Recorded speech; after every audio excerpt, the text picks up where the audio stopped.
Today, the Calcutta Club and the Telegraph seeks to break that union by this debate. And we have two interpretations of events of the last year that you have come to hear. And as we go on, and as things hot up, it gives me great pleasure to introduce and bring to the dais my professional colleague, Dr. Kunal Sarkar, to speak in favor of the motion.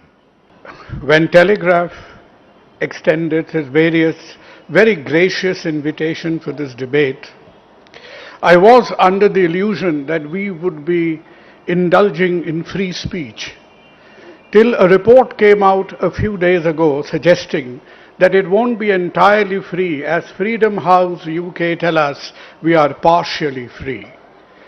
And I leave it to the offices of the chairperson and the Telegraph that I belong to the right part. Now there is something going around the air these days called sedition, which most North Indian channels interpret as sedation. And generally they don't know that unknowingly they are speaking the truth. But it is the presence of Mr. Sanjay Hegde that gives me tremendous confidence that should such a action takes place. There is Mr. Mitro in the front line. So please do take care of me if I fall over. There is one person, Mr. Chairman, sir, that my dear friend should not have mentioned in the opening line of anything to do with COVID. It is like you starting a lecture on financial ethics by mentioning Nirav Modi. And that is the name of Tedros with COVID. It is under his callousness that 2 precious months were lost, that if not for the lone warring Chinese doctor Li Wenliang, that the news of COVID would not have broken out to the world. And it is under the very eyes of a corrupt and World Health Organization that 2 precious months were lost in taking effective measure of the pandemic. Sanjay has already mentioned about the airports being open. Yes, no matter how triumphantly nationalistic you are, COVID, unlike the internet, jet engine and everything else, did not originate in India. Those of you who think, perish the thought. It did not. It is not quoted in Indian mythology. It happened somewhere else and it had to be brought to our country. And in order to bring COVID to our country, it is not a pandemic that spread by physical movement. It is a pandemic that spread through flights. And as Taiwan, Thailand, Vietnam, every country in physical proximity of China had shut their gates down, way down in late December, early January. Ladies and gentlemen, we waited till the 20th of March. And in the last 7 days that the flights were open, something around 20 to 25 lakh passengers came in from Europe and United States at a time when Europe and United States were running an infectivity rate of around 20%, which meant that we invited in 5 lakh infections only in the last week through the main airports of Mumbai, Delhi. And look, in Bengal we are far-sighted. So 20 years ago, our forefathers took precautions that we have no international flights. We were all ready for the pandemic. Apart from the few cheap tours to Bangkok or what have you, we had stopped. We were all ready for the fight. But yet, migrant labors and all this introduced the infection to us. And look, even the poor Bengali was not spared. So that is the callousness that brought the infection into our country. And having done that, when Milan was burning, Paris was burning, London was fumbling, in about 24th of March, we decided to go in the lockdown. And when we entered the lockdown, ladies and gentlemen, we had a case count of around 600. About 10 to 11 people had died in India, and we went into the lockdown with the manifest interest that we have to flatten the curve. We are not talking about Hollywood beautiful babes over here. So we wanted to flatten the curve. And 68 days later, when we emerged from the lockdown, we had a 2.5 lakh cases and 7,500 dead. And that is how the curve had expanded. It was looking alluring, but it was a wrong kind of curve that you don't want to look at, ladies and gentlemen. That is where the 68 days lockdown left this country with. The question is why? The question is simply because of the reason, first of all, somebody was under the impression, I don't know who it is, don't quote me for it, somebody was under the impression that this was a general election happening. So we had the entire 3 million square kilometers of India locked down monolithically at once. That is not possible. India is not going to behave as a homogeneous, contiguous entity because the coronavirus may not require a passport or a CAA or an NRC, but it requires time to travel. And this coronavirus came in through the west first, went to the north next, then to the south, and then very reluctantly through the east. So we had no idea what the chronology or the time frame spread of the virus is going to be. We had no granular data from the ground. We had impulsion, we had impulse, we had perceptions, we had bang utensils, 4 hours notice, come on, lockdown, chalega. That is the kind of spirit and knowledge in which the lockdown was maintained. And how did we go to implement this lockdown? The police, everybody worked brilliantly. But it was a law and order exercise. You had the bamboos, you had the thing, you had people being locked in the rooms, you were really, the only thing did not happen is that the corona infected people were not deemed to be under trials. So apart from that, we had a stringent lockdown. But what was missing? When we contained people, we did not test them adequately. When we contained people, we very early in the game, we lost our enthusiasm for contact tracing. So what happened is, after all this barricading, restriction, containment was around, fair enough, we satisfied our physicality of the lockdown, but the epidemiological core of the problem was not addressed to, not in the least, ladies and gentlemen. And why did it happen? Harsh spoke about Team India. Yes, it was Team India, but it was like the football team representing India in cricket. Why was it? Answer me one question this evening. I have very little money. I can ask Harsh to give you a free flat. Who is India's chief epidemiologist? Answer me one question. Every civilized nation on the earth knows who is leading their epidemiology program.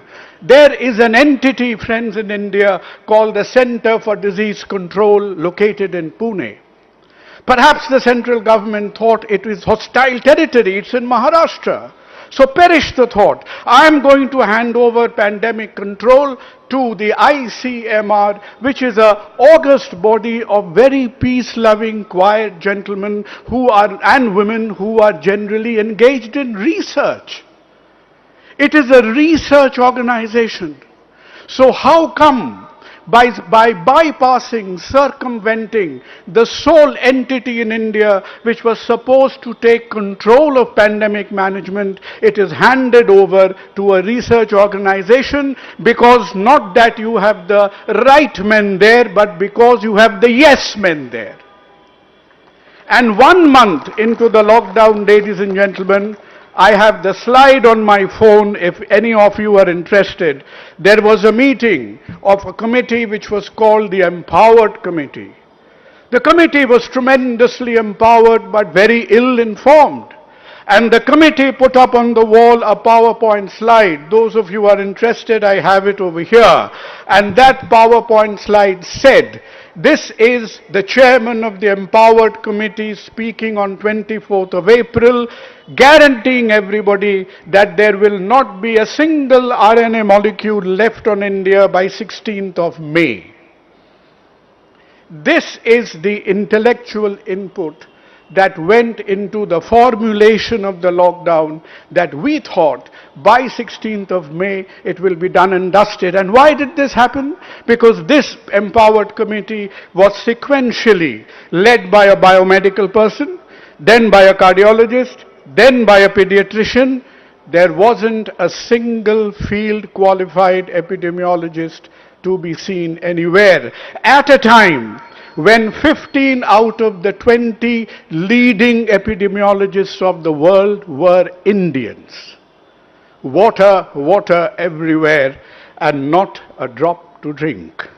This is the reason, ladies and gentlemen, that why you had a program which had all enthusiasm, which had all restriction, but if you look at the fundamentals of public health, we faltered.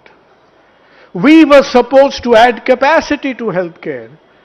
God Almighty, for somebody who's been starving for 73 years, how do you get marasmic Indian healthcare looking like, the abs of Salman Khan in 60 days' time? Not possible, ladies and gentlemen. And we did not lead because at the very maximum, not a single Indian state even used 50% of its capacity. We were separating hospitals. Bengal had 38,000 beds. We coped with 20,000. The rest 19,000 were never used. India had 40,000 ventilators. The maximum record of the number of people ventilated at any single time did not exceed 10,000. And everybody came in. If you had a lathe machine in your workshop, everybody was in the 9 o'clock news manufacturing ventilators. I was praying that the last person not to manufacture ventilators should be the mobile phone companies, because if you had a ventilator drop out for a few seconds, the results will be rather severe, ladies and gentlemen. So thankfully, the mobile phone operators did not get into the queue for manufacturing ventilators, everybody else did. I break another myth in front of you. I should not be sharing these secrets, saying that India is a young population, that's why we've done so well. Of course we are a young population. The birth rate of India has plateaued a decade earlier. So after your birth rate plateaus, if you continue to be a young population, it means you are a bad healthcare. It means you do not know how to keep the 60 plus alive. That is why you are a young population. So there are people going out painting the town red, saying that we are a young population, that's why we've had low mortality. We may have had relatively less mortality, but do take count of the fact that 65% of India's mortality is under 50 years of age. We have not lost octogenarians. We have lost, friends, people in the prime of their lives. What was COVID, friends?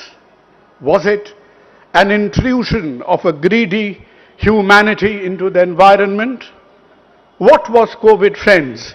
Was it the cynical behavior of some country with a crazy scientist? We do not know. But it has taken 102 years for the next respiratory pandemic to appear. I'm sure the next one may not take another 102 years. But whenever it comes, ladies and gentlemen, remember the countries of Southeast Asia, 5 countries added together do not have a mortality of 200. The countries which are nearest to China have had the best possible outcomes of COVID in terms of cases, disease, mortality, and economic preservation. So India had a lesson to learn.